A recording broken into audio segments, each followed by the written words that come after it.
آخری نقطہ یہ ہے میری اس آج کی گفتگو میں کہ طاغوتی نظام استعماری سامراجی نظام استعماری نظام طاغوتی نظام استکباری نظام سامراجی نظام 2500 سال پہلے بھی وہی رنگ دکھاتا تھا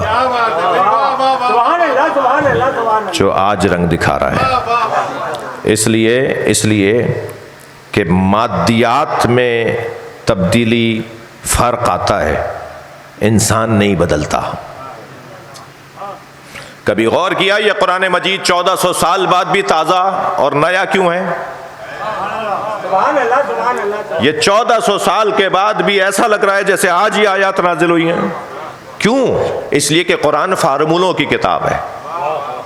قرآن لباس پر بات نہیں کرتا، میں لفظوں کو اور بہتر کرتا ہوں۔ اسلام کا کوئی لباس نہیں ہے، اسلام کی کوئی غذا نہیں ہے، اسلام کی کوئی گاڑی نہیں ہے، سواری نہیں ہے، اسلام کا کوئی مکان نہیں ہے۔ اسلام نہیں کہتا کہ ایسے کپڑے پہنو گے تو مسلمان، تم نے ٹائی لگا لی تو کافر، تم نے پاجامہ پہن لیا تو مسلمان، تم نے تہمت باندھ لیا تو کافر۔ اسلام نہیں کہتا کہ تم معاف کی جگہ بریانی کھاؤ گے تو مسلمان، چائنیز ڈش کھاؤ گے تو کافر۔ اسلام نہیں کہتا کہ فلاں گاڑی میں بیٹھو گے تو کافر، گھوڑے پہ بیٹھو گے تو مسلمان۔ اسلام نہیں کہتا کہ وہ محراب نما کھڑکی دروازوں والے گھر کے اندر رہو گے تو اسلامی عمارت ہے، اور اگر چوکور اور شش گوشہ عمارت میں رہو گے تو یہ کافرانہ عمارت ہے۔ اسلام یہ نہیں کہتا، اسلام کا لباس نہیں ہے۔ اسلام کہتا ہے جو چاہو پہنو، اپنی حیا بچاؤ۔ اسلام کی کوئی غذا نہیں ہے۔ اسلام نہیں کہتا کہ تم فلاں ڈش کھاؤ یا فلاں ڈش نہ کھاؤ۔ اسلام کہتا ہے جو چاہو کھاؤ مگر حلال کھاؤ۔ اسلام یہ نہیں کہتا کہ فلاں مکان میں رہو گے تو مسلمان اور فلاں مکان میں رہو گے تو کافر۔ اسلام کہتا ہے جس مکان میں چاہو رہو مگر حرام کے پیسے سے مکان مت بنانا۔ اسلام ہرگز یہ نہیں کہتا کہ فلاں سواری میں بیٹھو گے تو کافر اور فلاں میں بیٹھو گے تو مسلمان۔ اسلام کہتا ہے جس سواری پہ چاہو بیٹھو مگر پیدل چلنے والے کو انسان مانو۔ کیوں ایسا ہے؟ اسلامی اصول کیوں پرانے نہیں ہو رہے؟ قرآن کی آیات کیوں پرانی نہیں ہو رہی؟ اس لیے کہ انسان نہیں بدلتا۔ میرے دادا بغیر پگڑی لگائے بغیر ٹوپی لگائے گھر سے نہیں نکلتے تھے۔ آپ کو بھی ایسے ہی ہے، آپ کا بھی ایسے ہی ہے۔ آپ اپنے دادا کی ذرا تصویر تو دیکھیے، سب پگڑیوں میں بیٹھے ہوں گے۔ آج اس مجمع میں مجھے 2 پگڑی والے تو دکھا دیں۔ میں تعریف اور مذمت نہیں کر رہا، میں صرف اتنا کہہ رہا ہوں رواج بدل گیا، لباس کا ڈھنگ بدل گیا، لباس کے طریقے بدل گئے۔ وہ کون سی مہری کا پاجامہ پہنتے تھے ہمارے بڑے؟ چو مہری کا پاجامہ پہنا جاتا تھا، پلی ٹوپی پہنی جاتی تھی۔ آج پہن رہا ہے کوئی؟ جی، کاندھے پر رومال ڈالے بغیر نہیں نکلتے تھے، باقاعدہ ایک رومال کاندھے پہ ڈالا جاتا، ہر بندے کے کاندھے پہ رومال ہوتا تھا۔ جی، کمر میں ایک پٹکا باندھا جاتا تھا، باقاعدہ پٹکے بندھے میں پرانی، آپ کم سے کم پردادا کے زمانے کا تو لباس۔ آج لباس وہ تو نہیں ہے نا، لباس بدل گیا، مگر دادا تو آج بھی آ رہے ہیں۔ آپ خود دادا بن رہے ہیں، جی آپ خود نانا بن رہے ہیں، نانا دادا تو اب بھی آ رہے ہیں۔ لباس بدل گیا، لباس بدلتا ہے، سواریاں بدلتی ہیں، کھانے بدلتے ہیں، گاڑیاں بدلتی ہیں، انسان نہیں بدلتا۔ اور قرآن کا موضوع انسان ہے، اور اسلام کا موضوع انسان ہے۔ یہ انسان کے موضوع پر اللہ نے کتاب نازل کی ہے، اس کا موضوع انسان ہے، انسان نہیں بدلتا۔ کیا 1400 سال پہلے والا انسان ظالم نہیں تھا؟ اور کیا آج انسان عادل نہیں ہے؟ 1400 سال پہلے بھی ظالم تھا، 1400 سال پہلے، 1000 سال پہلے بھی عادل تھا، آج بھی ظالم ہے، آج بھی عادل ہے۔ انسان کہاں بدلا؟ مثلا وہ قول جو جناب رسالت مآب کا ظہر الربیع میں آیت اللہ نعمت اللہ جزائری نے سرکار کا ایک قول نقل کیا ہے بچوں کے حوالے سے، اسے سیدہ سے بھی منسوب ہے کہ بی بی نے بھی ایک اس میں ایک صفت کے اضافے کے ساتھ بی بی کا بھی یہ قول ہے، یعنی بابا کا بھی قول ہے، بیٹی کا بھی قول ہے، گویا بابا کا قول ہے۔ نبی مکرم فرماتے ہیں انی احب من الصبیان 5 خصال، مجھے بچوں کی 5 خصلتیں پسند ہیں۔ الاول انہم الباکون، سب سے پہلی صفت ان کی ہے یہ روتے زیادہ ہیں۔ بتائیے نبی کے زمانے کے بچے روتے تھے، آج کے بچے نہیں روتے۔ کیا بچہ بدل گیا؟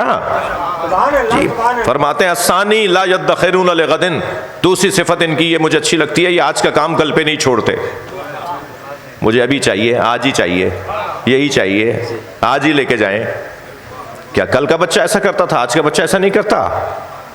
یعمرون ثم یخربون، یہ مٹی کے کھلونے گھروں سے بناتے ہیں، کھیلنے کے بعد توڑ دیتے ہیں. کیا آج کا بچہ کھلونے نہیں توڑتا؟ الیکٹرانک کھلونے نہیں ٹوٹتے گھر میں؟ یہ بچہ توڑ نہیں دیتا کھیلنے کے بعد. اس کی دنیا ہے نا، یہ دنیا سے دل لگاتا نہیں ہے. کھلونا دنیا ہے نا، اپنی دنیا کو استعمال کر کے پھینک دیتا ہے، دنیا سے ہاتھ اٹھا لیتا ہے. جی الرابع یجتمعون علی التراب، چوتھی صفت مجھے اچھی لگتی ہے، یہ مٹی پہ بیٹھ جاتے ہیں. کیا کل کا بچہ مٹی پہ بیٹھتا تھا؟ آج کا بچہ مٹی پہ نہیں بیٹھتا. آج کا بچہ کپڑے خراب کر کے گھر میں نہیں آتا. بتائیے کیا بدلا ہے؟ انسان بدل گیا؟ بچہ بدل گیا؟ نہیں بدلا. جی یختصمون بغیر حقد. الخامس، نبی فرماتے ہیں، بی بی فرماتی ہیں مجھے اچھا لگتا ہے یہ لڑتے ہیں مگر دلوں میں کینہ نہیں رکھتے. بتائیے بتائیے بتائیے کیا بچے بدل گئے؟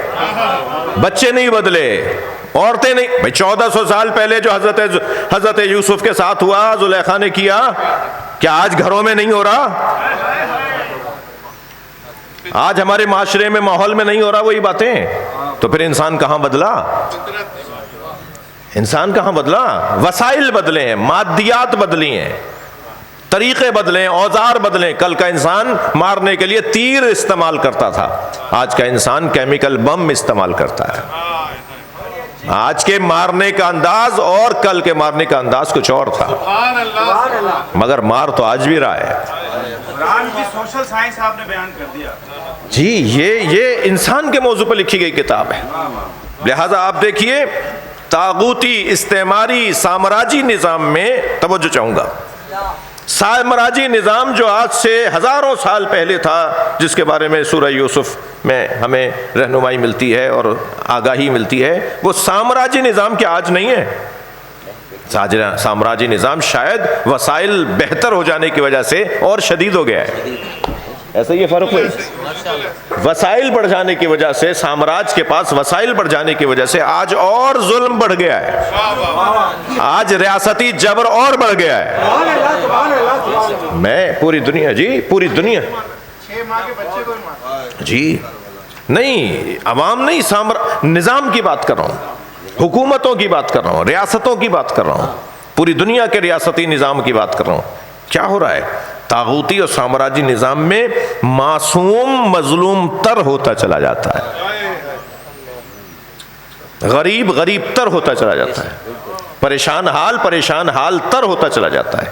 یہی تو ہوا. حضرت ادھر کنویں میں پھینک دیے گئے، ادھر سارے رستے بے ادبیوں کا شکار ہوتے رہے.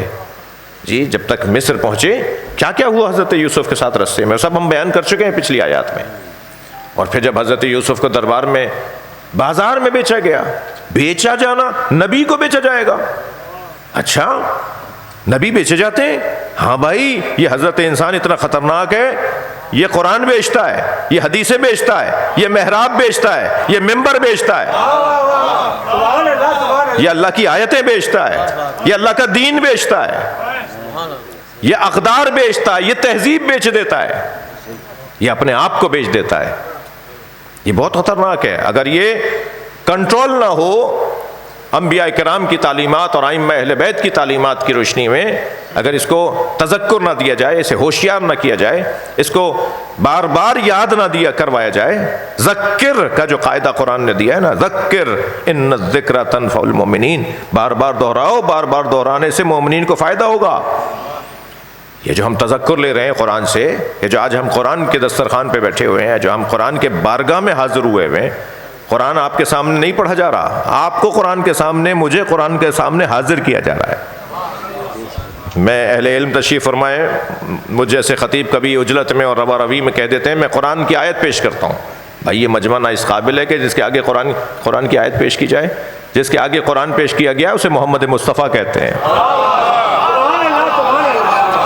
ہمارے آگے قرآن پیش نہیں کیا جاتا، ہمیں قرآن کے آگے پیش کیا جاتا.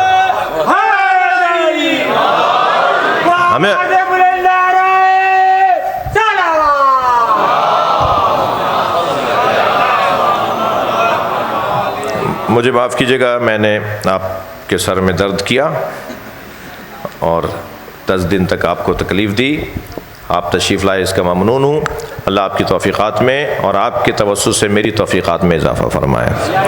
علماء کرام جو براجمان ہیں، جو جلوہ فگن ہیں، جو محفل مجلس کے نور میں اضافے کا سبب ہیں، ہمارے فاروق ستار بھائی، ان کے ہمراہ ہمارے فاروق بھائی کے دوست سنی میرے بھائی آئے ہوئے ہیں. اچھی مناسب تعداد ان کی روزانہ رہی ہے. شیعہ برادری، حتیٰ غیر مسلم بھی، کل یا پرسوں ایک ہندو بھی مجلس سننے، یہ درس سننے آئے ہوئے تھے. آپ سب کو اللہ اپنی امان میں رکھے. دعاؤں کی قبولیت کے لیے بلند تر صلوات.